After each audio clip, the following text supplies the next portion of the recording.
এই মেয়ের বাপেরা অহংকারী, ছেলের বাপেরা আরো অহংকারী। ছেলেকে মাস্টার্স করাইছে, ও মনে করেছে আমি তাল গাছ হয়ে গেছি, বিয়ে দিবে না যেখানে সেখানে। নাউজুবিল্লাহ, আস্তাগফিরুল্লাহ, এই কাজ করবেন না। আল্লাহ রাসূল বলেছেন, ইসা খাতাবা ইলাইকুম মিম্মান তারজুনা দীনাহু ওয়া খুলুকুহু ফাযাব্বিজুহু। যে ছেলে চরিত্র ভালো, দিনদার, কয়টা গুণ বলেন তো? দুইটাই।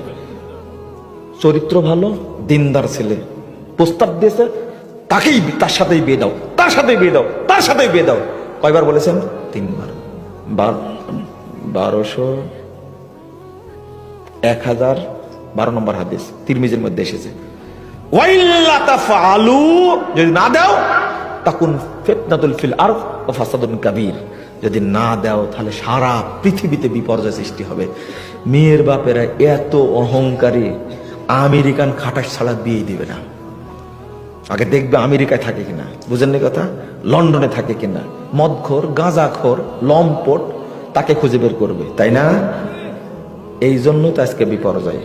আমি সবার জন্য বলছি না, আজকে আমরা যারা উপস্থিত আছি, আমাকে এবং আপনাদেরকে বলছি, আল্লাহ তুমি আমাদেরকে দিন বুঝার তৌফিক দান করো। যাই করেন জান্নাত যেন না ছুটে, মনে থাকবে, জান্নাত যেন না ছুটে। তাহলে নিজের পরিবারে আগে কি চর্চা করবেন? 1 নম্বর বলেন তো, তাকওয়া। সবসময় আল্লাহকে ভয় দেখাবেন। কিন্তু বউ তো আগে চিন্তা করে আসে, বাচ্চা হলে আমেরিকায় পাঠাবো, তাই না? নাউজুবিল্লাহ, দিনদার বানান, দিনদার, রাষ্ট্রের জন্য হবে। বাপ যদি ইব্রাহিম হয়, মা যদি হাজেরার মতো হয়, ইসমাইলের মতো সন্তানও হবে ইনশাআল্লাহ। আগের মায়েরা, ইমাম ইবনে তাইমিয়ার মা ইবনে তাইমিয়াকে জন্ম দিয়েছে, ইমাম বুখারীর মা ইমাম বুখারীকে জন্ম দিয়েছে। আমাদের মা পারে না কেন? বুঝেননি কথা? কেন পারে না? এরা ছিলেন আল্লাহর রহমত পৃথিবীতে। ইমাম আহমদ বিন হাম্বল, ইমাম বুখারী, ইমাম মুসলিম, ইমাম শাফি, ইমাম মালিক, ইমাম আবু হানিফা, এই সমস্ত ইমামগণ ছিলেন পৃথিবীর জন্য কি? রহমত। আমাদের সন্তানগুলো পৃথিবীর জন্য কি হয়েছে?